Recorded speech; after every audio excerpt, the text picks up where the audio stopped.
Ah. Put your pants back on.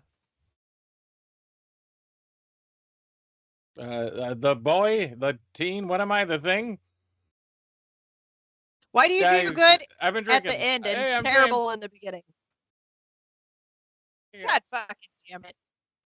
I'm Rio Miranda.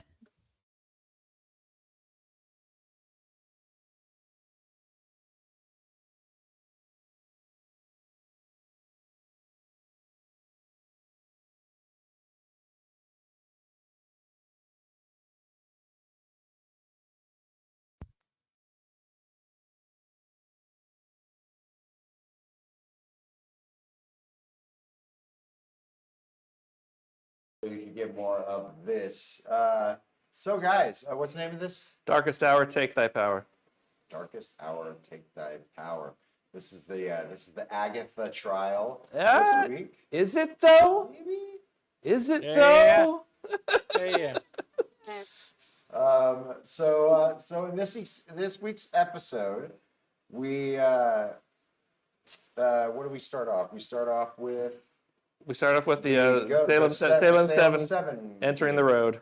Right, they left the door open. God damn it. Were you born in a barn? No. They left the door open when they summoned Rio. That's what they said. They didn't leave the main door open. That's fine. I'm still leaving the door open. Sharon Davis let them in. My joke's still She was pissed and she let them in. That's how you get Salem witches. If you leave doors open, everybody knows that. Salem witches come crawling in all the time. Is that what you want? That's how we get witches. That's how you get Salem witches. They come crawling in. Now Should we do our overall feelings for this episode? Because this one's shocking for me because I really liked it. Like I haven't liked. I feel like the teens really excited for this episode. There's an old Hollywood expression, "Cut to the chase," and they cut to the chase before you can say "cut to the chase." Yeah. Like they just this fucking episode starts and goes, and it was just actually a delight to watch. It was. They didn't dawdle throughout this episode at all. It just was boom, boom, boom. And I mean, it was one of those that when it was over, I was all, "Oh shit, okay, that's it." You Well, wanted that's a wrap? more. Oh, okay. You wanted more of it. It was like, oh my god, it's exactly what we're looking for in media. Where it was like, oh hey, Weird. that was. Well, Matt, weren't you like, where's Yeah, Mark? like- I was because I looked because I didn't just push play from the screen. I went down and I scrolled it down because I was waiting for Miranda to be ready and our kid to be ready. And this is the shortest episode so far. Listed at 37 minutes. No, listed at 32. Oh, there you go. It's like 25, 26 minutes when you actually take out the previously on and the credits. But yeah, this is the shortest episode. And it didn't feel like it was, I mean, it felt short just because it was over so quickly. It was like, I have all more. There's character development. There's world building. There's interesting insight into which culture, like not once, but a couple times. They didn't wait. They didn't waste time in the trial at all. They weren't necessarily searching around or that. It's like, here's a trial, whatever this is, we're going. And we got fucking brooms. We got brooms. Brooms. Dude, and the world building on the brooms was wonderful. Like, I bought it hook, line, and sinker. I'm like, whoa, we can do this all the time. Fuck brooms. And it was just like being a hater and a geek. Like, it was so perfect that, like, fuck your cauldron, fuck your brooms. Like, that's right. Throw down those stereotypes, ladies. Like, I just, there was so much great world building in this where it was like, oh my God. Yeah. Now, so the greatest part about that scene when he brings it up for the brooms is who wants the brooms? The youngest of them. Who doesn't want the brooms? The ones that have been around for centuries. Yeah. Like, there's a reason we don't do this shit anymore. I mean, skipping right to it too. Like, again, they've got no problem just killing fucking people in this show, which I appreciate. Now, obviously they'll probably show back up at something. I like this episode a lot, but we'll get into a bigger question. Is this show about the villains? And if it's about villains, then like, yeah, it should go more by a villainous code. And like, and so we kind of saw that, I think, a lot in this episode. Yeah, and I don't know though. See, that's the thing that it's like, I feel like in the end I'm gonna be a little disappointed on. is because they're gonna Shrek us. We're the good guys all along. Yeah. Agatha is definitely the most interesting character in this series, which is good because it's her series. Because you never know, and this has a lot to do with Catherine Hahn, you never know if Agatha is sincere in what she says or if she's playing a con against everybody. She's always on the edge of a knife, I feel like. She could constantly go one way or the other, and I like that idea that she keeps everybody guessing the whole entire time, because she really could be that messed up, or she could be just doing an act, and she goes from one side to the other so freaking often that it's like she's constantly trying to keep you uneasy, because you're like, is it an act this time? Where's Aubrey Plaza to set us straight? Because she seems to be able to see through that bullshit every time. Well, it seems like Aubrey Plaza has just been with her so long that she understands that, she's obviously a trauma survivor, and the way she lashes out is just by fucking killing people and taking their stuff. And so, and if you're cool with that. But Aubrey's like true north. Like, without her, we don't know where Agatha really is on the spectrometer of like good versus evil. Playing it a little like rogue though, like she doesn't have as much control. Like it's kind of like just her natural instinct is to, whatever her witch power is stealing the fucking power from other. You were born evil, the mom said. Yes. You know what I mean? Yeah. So it feels like it's more like a rogue type of a thing. Like, I couldn't be anything but a person that saps fucking power from everybody else. It's how I decide to use it that matters, and for the most part, she's used it for evil. Yeah. You know what I mean? But I think they're playing her a little bit sympathetic, which that is a little bit my problem with it is I wish they'd kind of just let bad guys be bad guys, a little bit more. I think they're walking away from that a little bit though with this last little bit, because I think the tail end of this episode, she kind of stepped away from that a bit. The kid like snapping her out of it, and then like it seemed like she felt real, like that was a moment where we felt real remorse, like I didn't mean to do it. She says something to that effect, like I didn't mean to, which is where I'm like, hey, you're playing it a little sympathetic, which, if they can make it pay off, great, you know what I mean? But to me, it's like I kind of would have liked less of that, more of the Agatha All Along turn in WandaVision at the end, where it's like, I am the fucking bad guy, and I got no problem being it. But she put the fire in her hand, and there was a little bit of delight in her face. That I think made some of the stuff she said seem disingenuous. I went back and rewatched that episode today, and something I noticed when she's getting hit with the power to save her, once Yonora leaves her body, she has this expression, she has this motion with her hands that, this is exactly what I want. I am going to take this in. So when Teen says that you could have stopped, and she claims that she couldn't. No, I think she could have if she really wanted to. Yeah, but because the only thing that snaps her out of that is when her son's name is said. I feel like it's like more like a heroin addict. Like maybe she doesn't want to, but she had fucking heroin in her veins already.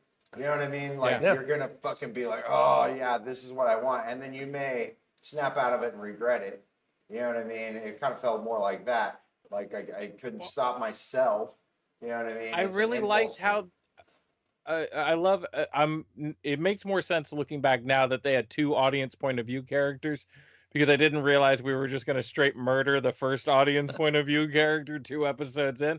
So it was nice to have the boy there to ask the moral questions of what they're doing. And what if you go back and you rewatch this episode, the thing that I love the biggest is that the rest of the witches did not give a shit about killing one of their own or killing multiple of their own. Right. And they even reminded the boy, we all knew that when we came on this journey. We're coming on this turn. Well, the fact that this controversy exists is a good thing. Like the fact that we're vehemently arguing for one side or the other shows that they're definitely working on this script to make you really ask yourself, where do we stand on this whole I'm going to bring up issue? something a little bit later concerning my thoughts on the teen, because I had a different thought after this episode.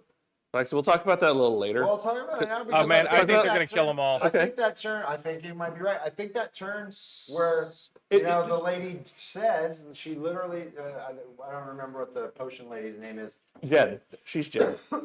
She says we're all here for power. Like that's what we ultimately came for, was to get power. Yeah. I'm not talking about the end of this episode even.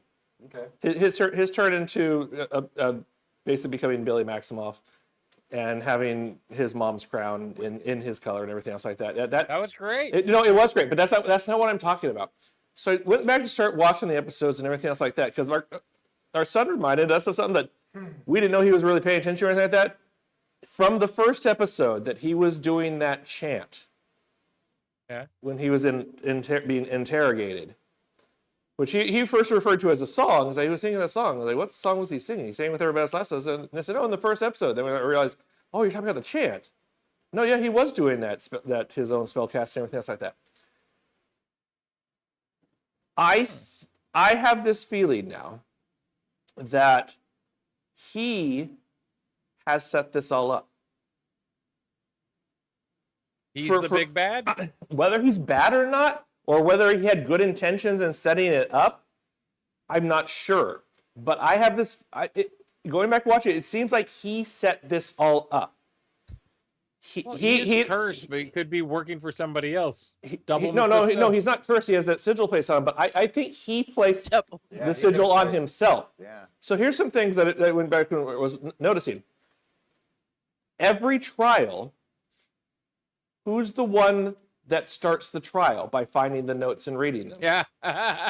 Good point. It's him every single time. Every time. He's in danger, but even going back and rewatching him getting chucked through the recording booth window in episode 4, it seemed odd that he got stabbed in the front when his back got thrown through the window. And I go back and look, and once he gets thrown through the window, he rolls away from everybody else, and his hands kind of go down to the ground. So I have a feeling he may have stabbed himself with a piece of the shard of glass he found on the ground. Knowing that they could save him anyways. Yeah. Or good witches, man. No, so I think he's doing a lot of setting up of what has been going on. That's very interesting. That is very interesting. So our 7-year-old son is going to unravel this entire show. And he hasn't even really watched to pay attention. Yes. Are going to miss clues that our 7-year-old is picking up on. I mean, but he's the new generation. You know, ChatGPT is going to be thinking for him, so it's going to be fine. Because the only thing I haven't been able to pinpoint, because I thought maybe it's her locket, but no, she still Catherine still has the locket when she comes back out from the cabin, is why she knows that it's Wanda's son now. If we've established these rules that once the sigil's placed on somebody, you don't know anything about it, and even the person who cast it doesn't know until they don't need it. Until they don't need it. Until they don't need it anymore. Which is such a fun way to have a magic spell work. So how that? Like, so in the episode, what point was it no longer needed to allow her to know and realize who this kid is? And also, it could even be that Agatha knows more about it too than. This episode starts with her gone. Like, if she is doing something or learning information on her own, she is not in sections of last episode and this episode. So something's going on. What we can all speculate, but yeah, it's hard to say. But I think it's nice that we're all actually interested in what's going on in a fucking show, which is nice because everything sucks nowadays. So it's actually Marvel, I do want to give a little nod to the Salem 7 because they are from the comics books, and in the comic books though they're animal people basically. They're all some animal person. And we saw that in this. Well, no, they were that way in episode 2 as well. Yeah, but I think that they definitely featured it way more in this episode, where they showed their different animal aspects more. It seemed I caught it at least. Yeah, but like Matt said, not only certain ones of them were highlighted Sure. in this episode. The original ones were only highlighted in that Yeah. other episode, and you had to have put all Would- that together to see know what the all 7 of animals them. are. Yeah. So But it looked really cool. They were scary. It was great. Yeah, they're Death Eaters. I Come on. really, yeah. they're ring wraiths. I also, Yeah, well, ring race, whatever. Yeah, they're ring race. By the way, yeah. I really Fucking love they are. that they barely even mentioned it at all, or even if they did, the 80s slasher film, Yeah. just First off, whole thank you aesthetic. for not fucking nostalgia fucking us with the 80s. The fact that it takes place in an 80s set and we got a Stranger Things moment, it's almost not, it's not only not essential, it's nothing more than a new interesting location. But as soon as they went 1980s, I kind of I sighed, where I was just like, oh, it's a Rubik's Cube. Where's the beef? Oh shit, 80s. And I was just like, dude, fuck you, you fucking untalented clowns. And none of that. Like playing a Ouija board again, kid pulls out the rules and reads it so that everybody understands it and knows how and knows what to do. He starts the game and ends the game. Mhm. And the game was actually kind of interesting. Yeah, absolutely. And now our kid knows about Ouija boards and planchettes. So And that's it cool. went It's educational. And it went exactly the way every Ouija board session goes when a bunch of teenagers play it, Yes. which is someone's forcing the planchette in a particular way. And yeah, I did Mhm. I liked the little Mrs. Hart, Mr. Shart. Yeah. Mr. Shark. That was all a lot of fun. This episode was just a lot of fun, and we got some cool little witchy zapping Marvel stuff. That you know what I mean. Oh my It- god, it- they were just like it it was so. great. It was fine. We had It's just world building with the broomstick stuff, and I gotta say, Aubrey Plaza made me laugh out loud when they're all like, "Oh no, the road's pulling us to Earth, and we're all gonna die," and she just cackles like a witch, and I was just like, "Fucking, I was like, they let Aubrey Plaza just be yourself, herself. Aubrey. and What it's would you do amazing. in this situation?" Just yeah, Aubrey, witch do stuff. whatever That's what whatever they you said. want. That was her notes. Do witch stuff. Yeah. Yeah. And she was like, I No got this. problem. Just let me do this. And she let go of her inner self, which I feel like she might actually Yeah, be a witch probably. in real life. Because that She was too wasn't true before, she to probably character is for her, I now. feel. This is the one she.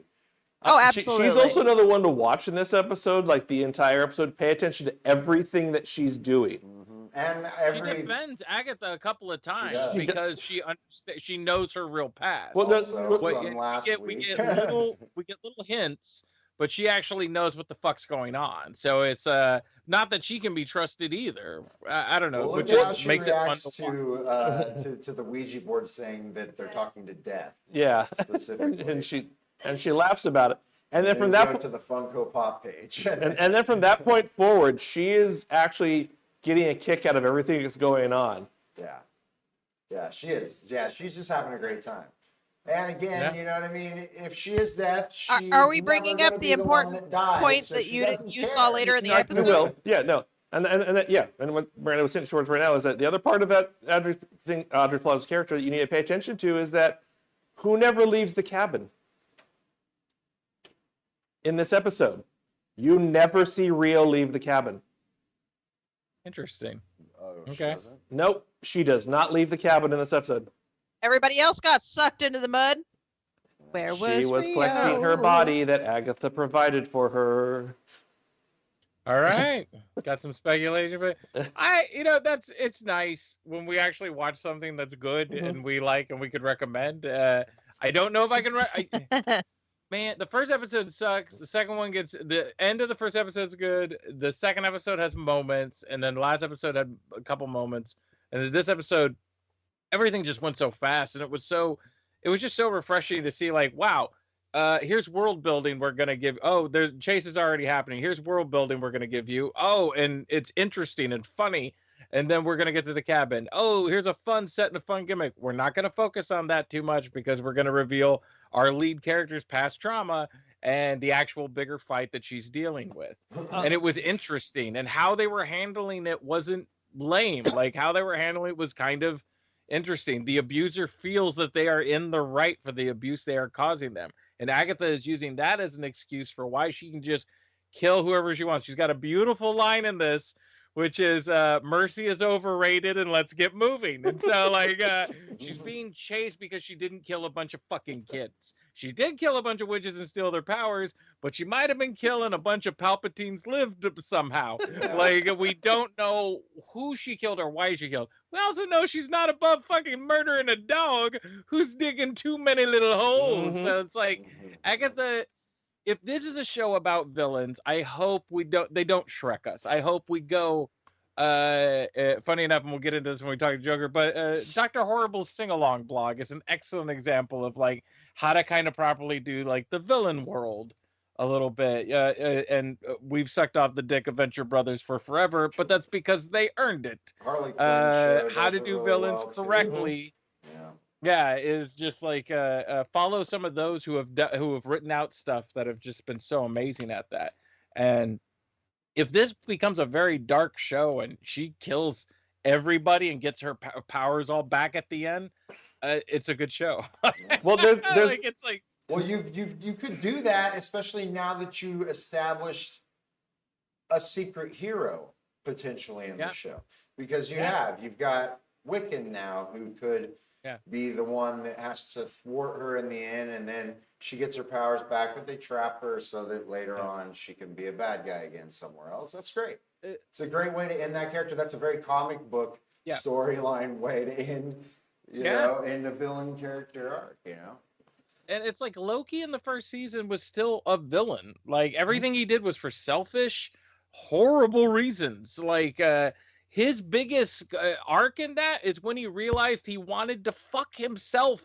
Like that was his arc. Like, you know what? I met a version of me I really want to give it to. So they had it a little worse than me, and it's gonna be hot. So that's my arc. It's If they make her too much of a good person, it's gonna be fine, and I'm sure a lot of people will love it. If they keep her an actual villain, you might have your best, if not your best, one of your best Marvel shows. Yeah, for sure. For sure. So should we talk about the ending then? Yeah, absolutely. Oh. So we've got at least part of the reveal of who the teen is, and the teen seems to be Billy Maximoff, the Wiccan character from the comic books, which is Scarlet Witch, is one of Scarlet Witch's kids.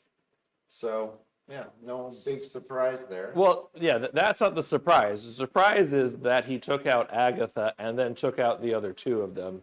Yeah. And seems to be the only one standing at the end. I didn't know it was going to be one of Scarlet Witch's kids. Like I did not guess that. We had discussed it. It was the biggest theory going forward. There's been a lot of observation about that previously and a lot of debate about that, and I was kind of on the fence about it because I just wanted to see where it went. But because there was a lot of ideas of like possession of his body and a reincarnation of something similar to him and all that sort of stuff. So to actually see what we think, you know what I mean? They still haven't. They still haven't officially said his name. No, but fair enough.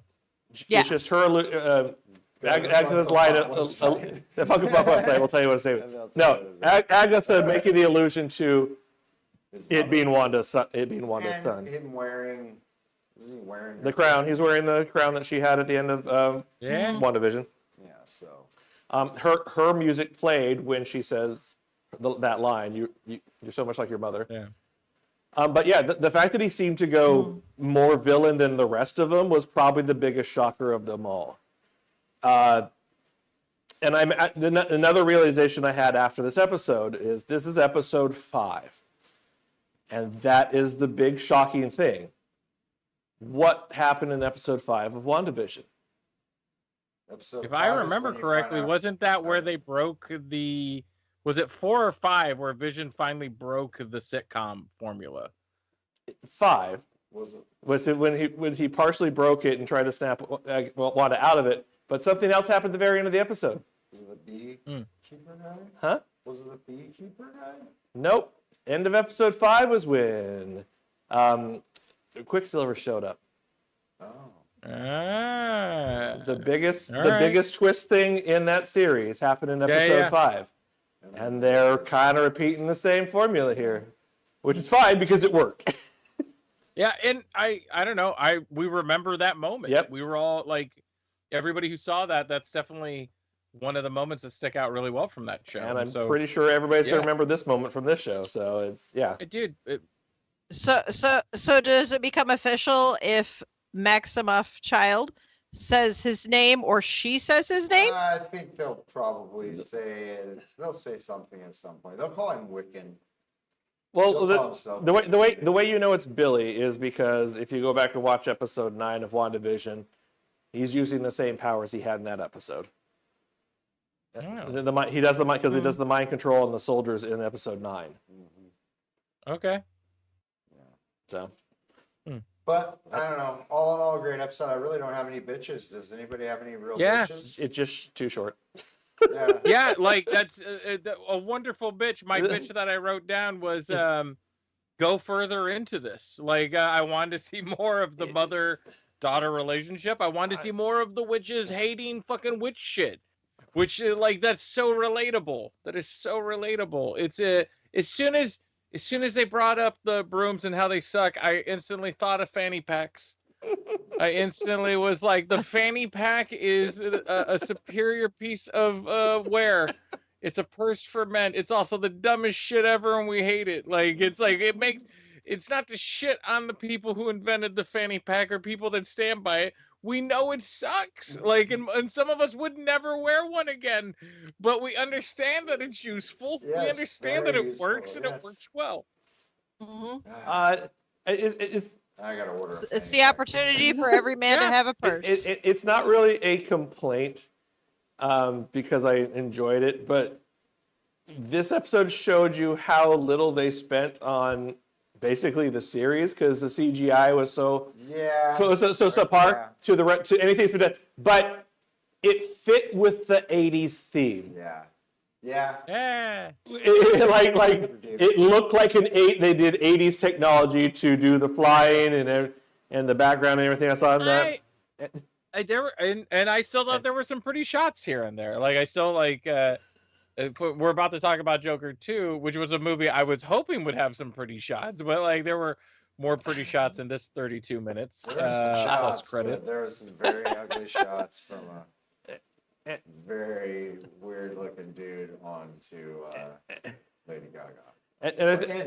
Lady Gaga. And I think my favorite part of this with the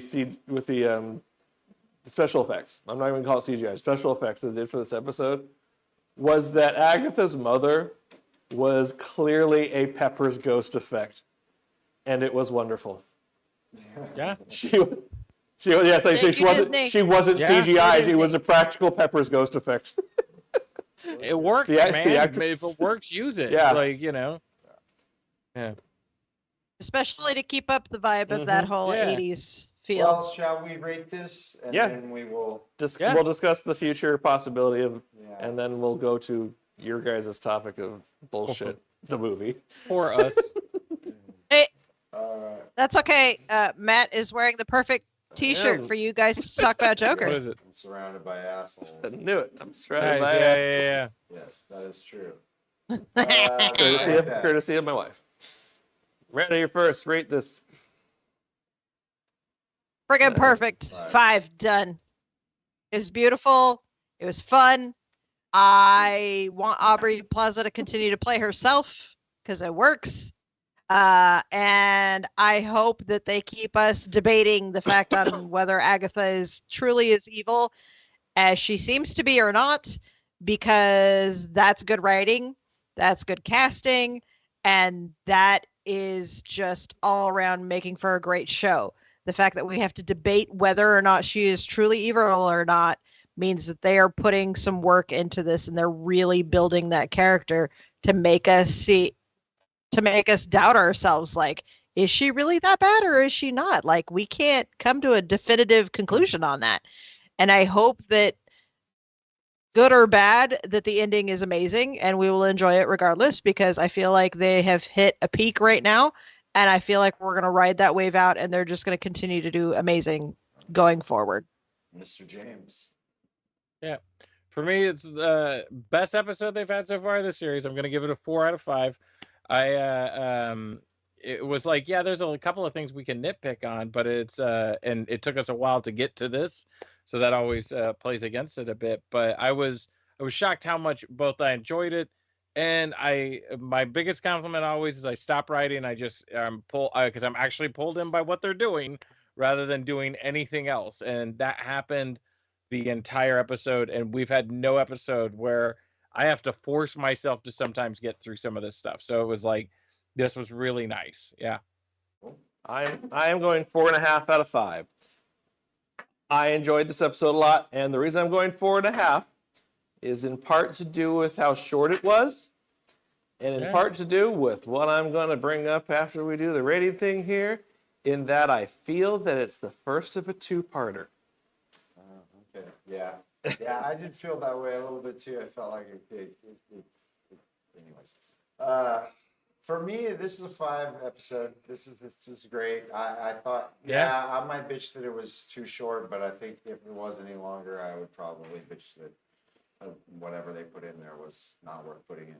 So, to me, like for this series, this was definitely a 5 out of 5 episode. Yeah. So give me more of this. I hope that, like Miranda says, we can ride that wave out. Let's do it. Let's see what happens. Yeah, who's ever writing this is really taken to like just trying to show American witch culture as they took it as serious as we want them to take it, you know, where they didn't play it. It's not played for dumb laughs. It's not, they didn't fucking 2.5 Men Big Bang Theory us on this. Like this is going to be in 10, 20 years, like The Craft, where it's like The Craft is not a good movie. However, the guy who wrote The Craft like took the witch elements like super fucking seriously, and so goth kids are still fucking talking about the goddamn Craft to us. And this show has the clip. Yeah. Of a Zerabala kid. They show a clip of it, like, dude.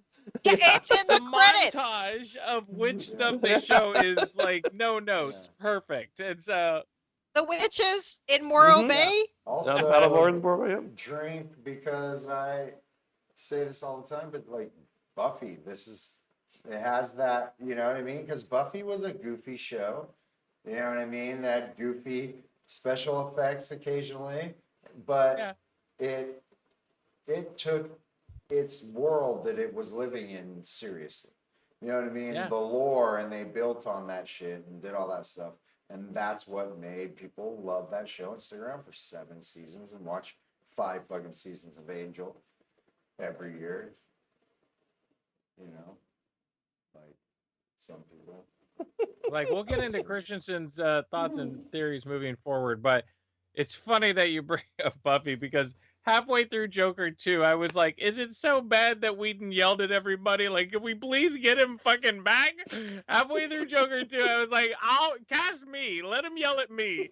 Like, because Joker 2 is a supervillain musical, and it was like halfway through where I was like, I've seen a supervillain musical. Dr. Horrible's sing-along blog, which I actually kind of really love. It's cheap as shit, and it was done during the writer's strike by somebody who would rather punch an actor than give him direction, and it's brilliant. It's quite brilliant, and Joker 2 doesn't have any of its brilliance. But before we get to that, what's your predictions for this show, Christensen? The next episode is going to be a continuation on this episode as a follow-up to Agatha's past. I don't know that we're necessarily going to see Jen and Lily in this next episode, and I don't know that we're going to get much of Billy or the teen. We're going to kind of is it current on the road? I think we're going to have some shifting around of timelines and everything else like that. Flashback episode. Yeah. It's going to be an episode to reset itself for the final 3 episodes of the season, but it's going to give us a lot more of what Agatha's story is and why she does what she does, and I think we're going to get more Rio out of that too. But didn't we get, the Rio part would be new, but we got the Agatha with her mom and shit stuff at the end. I'm not saying it's just. I don't say that where it's going to that point.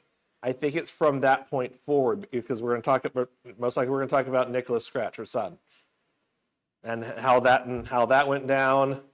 What her and Rio's relationship are.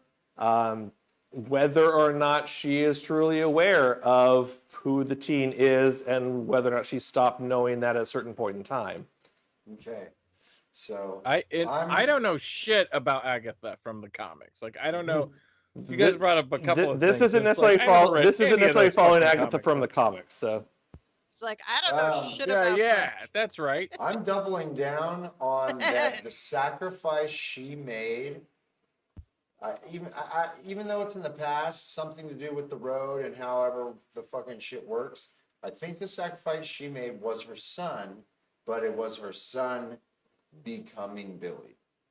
Just like I was saying last time, where Billy is in the comics is a reincarnation of some sort into another kid. But really Wanda's kid. So that's why she snarkily says, "You are your mother's." You know what I mean? Because she understands that even though that body was of her kid, it's really Wanda's kid. That's what I say. I'm doubling down on that. So, anybody else? So we will see Billy. You know what's a good segue for this is speaking of good writing, have you seen anything that's just a big pile of shit recently, Smoking Fat? Yeah, I actually have. I actually drugged my child to I'm it. just gonna go leave and get another beer and then watch you guys just shit All on right, this see you in a shitty moment. movie. Pretty fucking bad. Yeah, so myself and James both saw the Joker 2, Folie Dieu. First off, what are our overall thoughts, everybody, about the first Joker movie? Okay, did we love it? Did we hate it? It's fine. Indifferent? No, I absolutely, I was very, as like a comic book nerd, offended the fact that they made that first movie a Joker movie. I think that it was, I'll take your Elseworlds thing, and if they sold it more that's as how an I look Elseworld at it. thing, It's fine. But to me, it's always like, in my head, a Joker only comes around when there's a Batman. Joker is Totally. the antithesis of Batman. And so there really can't be a Joker without a Batman. There could be a Joker movie that does not involve the Batman at all. Sure. But the Batman needs to exist within that universe Yeah. for there to be a Joker. That being said, I think that the movie was an okay movie. That's fine. As a movie, and it had been just sold as a movie, it would have been a fine movie, but it would have never made $1 billion. So they put the Joker name on it, and it made $1 billion. And okay, but I did not like it, and I was quite offended the fact that it was a Joker movie. And they made a second one. For me, there were too many problems with it. It was like, dude, we're being nice if we're saying Joaquin's Joker is in his late 40s. We'll say it was a rough road. He meets Bruce Wayne, who's like 10. And it was like, so let me get this straight. So he's just like late 20s, which when he leaves Ra's al Ghul in the comic timeline, he's like mid-20s. So that means he's Batman by late 20s, which means Joker's fucking 70. Joker is like 65, 70. And he's just beating the fuck out of a 70-year-old. Now we've got like a Vulture situation. Well, spoilers, where it's they like fixed Spider-Man. that at the end of this. Even Yeah, though I this know they second, do. I know even they though do. this second one, they didn't do any of the Batman shit. You know what I mean? Which was another big problem I had. It was like, if you're gonna do this Joker movie, like just leave him the fuck out of it completely. Then, like, don't half-ass like he's a kid bullshit. Well, you can ditch everything if you got something better. Sure. Like, do you have better characters than Batman and all these other fun characters? And God, you got something better? Then please show us that. Oh, you do not at all. You do not at all. So, yay, thank you. They have Harvey Dent in this movie, and then at the very end, they actually do. I don't know. Maybe he's the actual Joker. Heath Ledger Joker. So I haven't seen the movie, but Screen Rant makes a joke about that at the end, where the scriptwriter starts talking. Then he carves his smile on his face, and the producer guy straight up says, Whatever. No. Like at that No, point, hold on. at that point, I swear to God, I didn't watch the pitch meeting thing. At that point, it was literally like, "Hey, they said we only got 2 days left of shooting. What do you want to do? Better kill him. Like, we didn't write an ending. I don't know what to do here. I told you not to let me write and direct, and you guys did." Jesus, what a pilot. So shit. Dr. Harleen Quinzel was Sure, amazing. the right? doctor. All the scenes where she's a Denzel doctor. That's what I Washington is heard. the best part of Joker 2. What's that? Denzel Washington, it looks so good in this movie. He looks so fucking smart, so interesting, and Wow, so good. how drunk is James right now? This movie really didn't know what it was supposed to be. You know, it wanted to be a musical. Apparently, that was what was put out That's a lie. in the press. Well, because you put Lady That's a Gaga lie. in it. It had to be. I'm sorry, That was is one a of the lie. first It did things not that- want to be a musical. Well, musicals. There is no song in this movie that is longer than 1:30. No, I They didn't understand even what you're believe saying. I'm not in doing saying it achieved that. I'm saying that from the first press release about this movie happening, it was said that it was going to be a musical. So it did. By somebody who doesn't understand what the word musical means. Yes, Then that's like I saying agree. it's gonna I be a agree with- spaceship. I agree with that. Like, you can say it's gonna be a spaceship. It's not. It's a piece of shit movie. Like, you can say anything. It's not a musical. No. Like, it doesn't either understand the fact that every now and again somebody stops and sings 30 seconds of a song for something that doesn't relate to anything does not a musical make. So that is a Yeah, lie. but That is millennials don't bullshit. have an attention span anymore. You can't do a song Well, longer sorry, than I that. think that That's I think unfair. that what it was trying to do was trying to just show that this guy had a mental illness that somehow, like, he was masking with song in his head, and that's okay. He also had ADHD. That's okay Got to it. do, but he doesn't. There's no purpose to it, and there's no song choices that make it interesting at all. There's you know nothing. what I mean? It's There's just like, nothing. hey, Like, hey, I need you to look up songs that have reference or the word clown in it.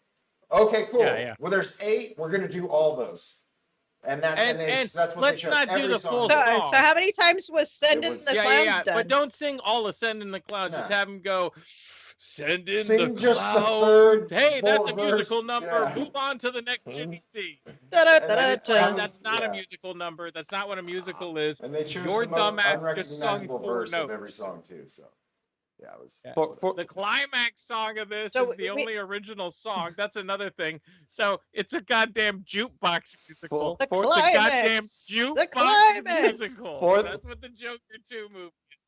No, we're not doing For- Jukebox Legends, are we? But- It's Fuck. just like, oh my god. it's But one's fucking- in like a really, really old Elks Lodge in the Midwest or something though. Like where like God. they still have 45s in there and shit. Like it's Yeah, one of yeah. those. For the record, It's- I have not seen this movie, but coming up soonish on Final Watch It is either a live watch with us or they're gonna make me watch it. We're gonna have to talk Yeah, about. that's so, We're gonna have to 2 talk about hours it again. and 15 minutes Yeah. of nothing. Oh. I know. I need snacks I and alcohol have- at the same time. I haven't seen the Otherwise, movie. I'm gonna die. I know about the movie's plot and everything, but I have a theory.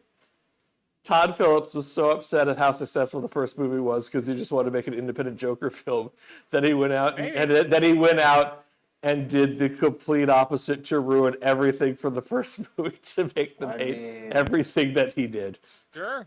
Look, the Harley storyline is so weird. It's so. I don't understand the whole purpose of it, and I can't. Dr. Harleen Listen. Quinzel, Yeah. right? Oh yeah, Like, Doctor, Harleen Dr. Quinzel. Harleen Quinzel. Hey, at least she wasn't in a ripped shirt and panties this time. Wow. So it's like a huge step up for the DC casting agent. So like, way to go. I love how wonderful progressive that No, I fucking don't studio. think so because Jay just had an That aneurysm and I saw it that physically. sex scene is so fucking disturbing that it will No. never I be wanted erased from my to- mind. And I- wait. in my head- And Okay. the fact that the reason for that scene is so she can have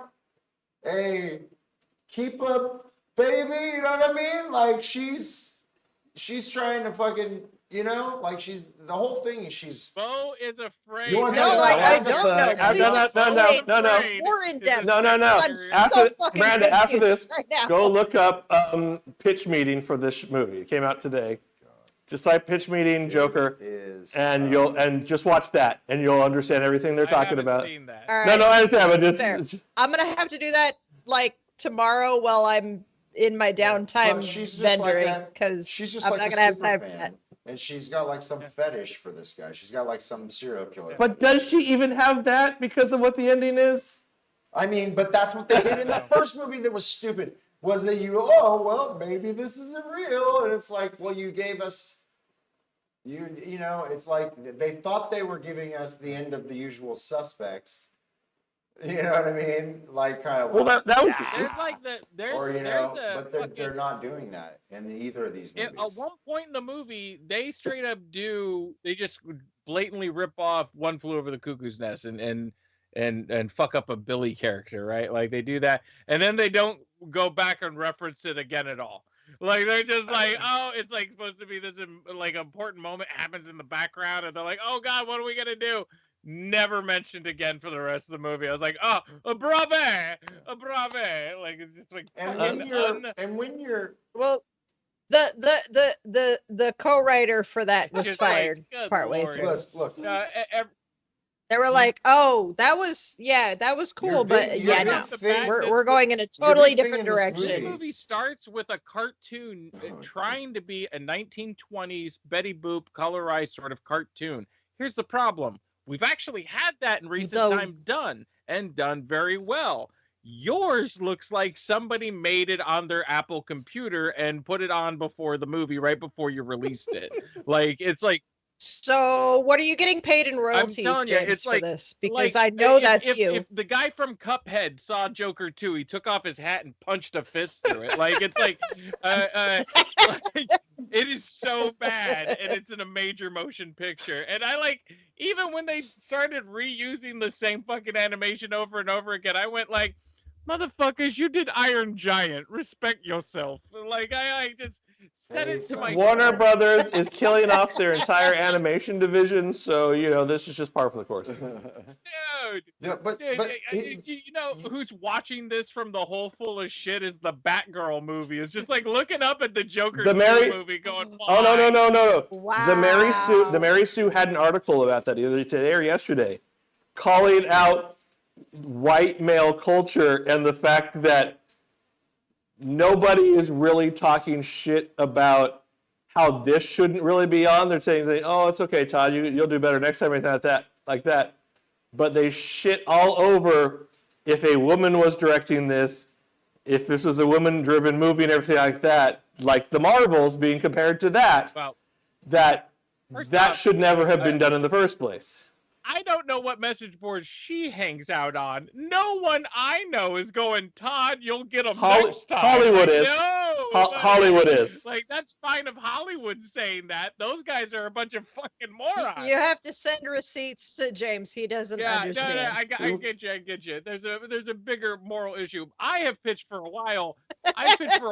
There's a lot of tax write-offs. HBO is missing out, and Marvel is missing out. Secret Wars gone. Tax write-off. Like boom. Like right there. We have saved so much money, and no one will miss Secret it. Invasion. Yeah, there you go. Like Secret Wars is coming up. Don't besmirch something that may actually be good. How much did Joker 2 cost? Like that's a tax 200 something million. Yeah, something crazy. But of course, this one. I mean, it was based on the last one. They were going to spend money on this one, and they were going to do another one. Yeah. They should have just definitely done it better. One of my issues is you're selling this character to be like everyone liked him, and then he got sad for some reason, and then he's gonna get his shit back and be good again. But you never gave us the everybody liked him. You at the beginning of the movie, he's just sad, and everyone seems to not like him and be fucking with him all the time. And he doesn't get to speak for like the first 10 minutes of the movie. Yeah. And it was that always bothers me when it's like, oh, it's our lead and we're moving on with the story. We're not going to have him do anything but stand there. And Like, and it's just kind of like, then you he's didn't just have. not saying anything, and you're just like, That's the thing. It's like, and dude, all the other characters in the movie are like, hey, Joker, when you going to be a Joker? And he's just standing there. And I was like, cool, I paid ticket price for this Joker. Yeah. So if you could be a Joker at any time, that would be Never. great. I love watching You just you needed show the your imagery. To see the Joker. You paid for the imagery. Apparently, Again, and the imagery is not good. Apparently, going back and smoking a cigarette like this turns you into a Joker. That's like, what Joker does all the time. What are you talking about? Yeah, well, When I think back on I totally remember when Nicholson doing yeah. that. when I think back at all the '60s Batman, I could always envision Cesar Romero taking a smoke break on film. Yeah. Now Burgess Meredith takes off his hat and punches it through. Like, you know, motherfucker was smoking it. So, like, That's my nobody stick. ever gave him a cigarette. This goes all the way back. buy I don't your know, own like, cigarette, Caesar. Adam West, man. Warner Brothers, you need to wise While- up, and you need to bring back the My doctor prescribed these While cigarettes, Frank Caesar. Gorshin is doing cocaine just off camera. To come back into the next scene as the Riddler. So anyway, No, Joker- Max is too busy selling the Penguin in another way. They can't besmirch the Penguin right now. That's their moneymaker currently. Well, listen, guys, Joker Folie du We'll coming be out. streaming We'll be out of near theater. you very soon, I'm sure, and we will probably do a live watch of it. You'll be able to stream it tomorrow, right. guys. Can't wait. here on Can't Final wait. Like at one point in the movie, they redo the staircase scene from the first one. There's no reason for it. No one asked for it. It's a courtroom drama. It's a goddamn courtroom drama. And they're like, better go to the staircase and walk up and down it smoking. And it's like, it kind of.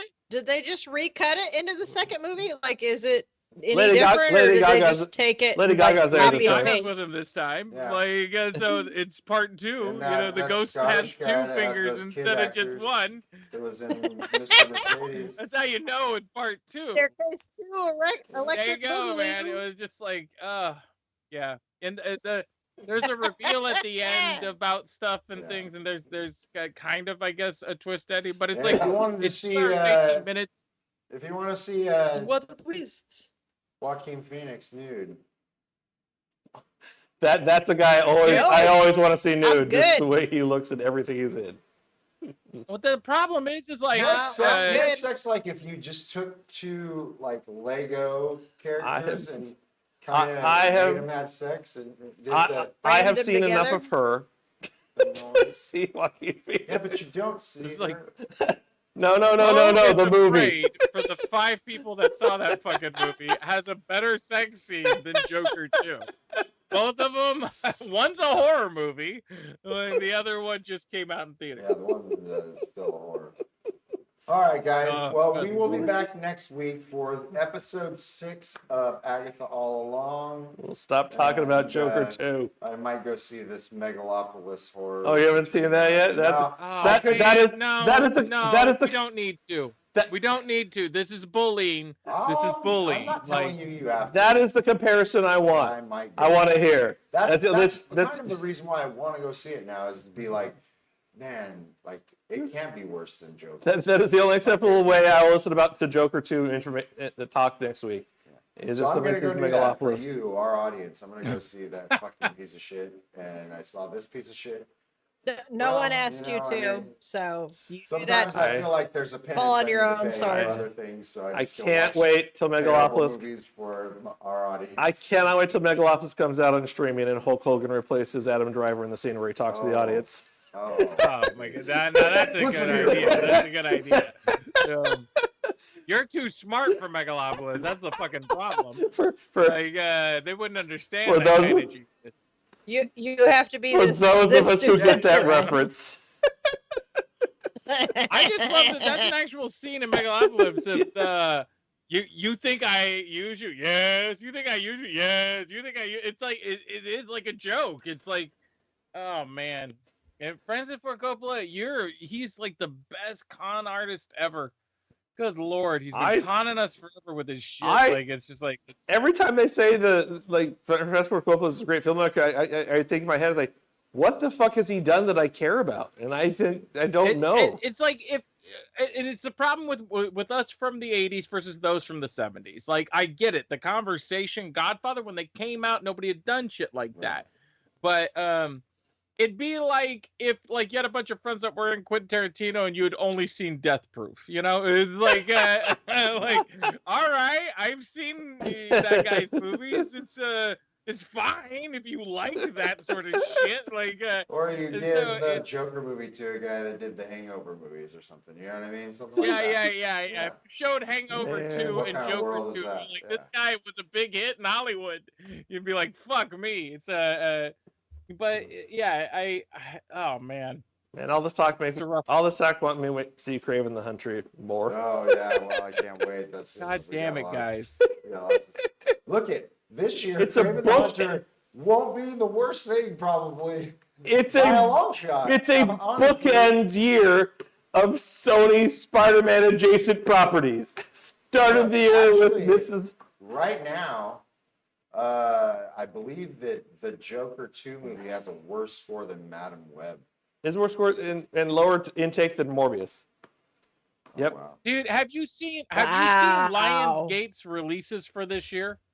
They have had like 11 movies, each lose 200 million. Yeah. Like it's straight up, it's Suicide Run from the Punisher comics. And like it's who's ever running Lionsgate is like, hey, I'm actually a Russian operative and I've come here to destroy American properties. They're working for Disney and they're trying I am here to destroy them. I will take out all of their properties. We will make the monies back. They will lose all the monies. What is the Americans? What are they? These guys. What are they going for? What is the one they're waiting for next year? Borderlands too. Yeah, they did Borderlands. They did Killer's Game. Imaginary, which Imaginary is fine because Imaginary is like it should be. The Strangers, Lost Money, Moonfall. What's their big one for next year? I don't know, but it was like somebody was talking about it. I was watching this thing and they were like, "Yeah, Lionsgate has lost hundreds and hundreds of millions of dollars this year to the point like." No. I remember it. No, I remember it is. It's the Ballerina. The Ballerina, which is a movie that's been sitting on the shelves for 4 years, 5 years. They didn't release it because it was so good. I'm sure. But it has John Wick. Oh, nice. No, that's what I said. That's but that's not coming out until next year. So they're having to hold out till next year for that. Wow. And then they're hoping that But again, that's been sitting on the shelves for X number of years. Well, we're going to sit on the shelf until next week. And until then, you like that segue? That's an adorable segue. I love it. And we will be back next week for I was episode halfway 6. through Joker 2, and I was like, I need to see footage of Wheaton beating the shit out of like children before I quit going to his shit. Like, I need to see more than just like he was mean to me. No. Ray Fisher. See how he treats Ray Fisher on set. It's like. Man, this is some just bad make him wear a body cam on set from now on. That way we could at least see how it works out. No, if Whedon wears the body cam, we don't get to see his facial expression. But it gets to be everybody else wears it around him, and you just see like, no, it's Whedon. Fucking doing this creepy hand wringing thing every time he does a close-in shot of Black Widow's feet. Oh Lord. Man, I honestly, there was a conspiracy part of me where I was like, did Joker 2 get released this badly because of the Diddy list? Like, I know you all love Kevin Hart, but you know, it might be time for, and the fact that the show's called Heart to Heart, that he's starting up is fucking perfect. It's like Chef Kiss perfect. Like, so do you think because of the Diddy list, they released Joker 2? I think it's possible. All I know is right now Sony is like, hey, we have another Venom movie. You want to come see that instead? Yeah. You guys have been fine with the Venom movie so far. Here's another one. Third time's the charm, right? All right, let's wrap this up, guys. Until next week, I am Smoking Phat J. I am Matty Lapone. I'm Teeny. Yeah, you are. I'm Rio Miranda. See you guys next week for Fine, I'll watch it. Peace. My off-air comment's going to be that Henry Cavill was cast in the Voltron live-action movie. I did see that. Yep. Yeah.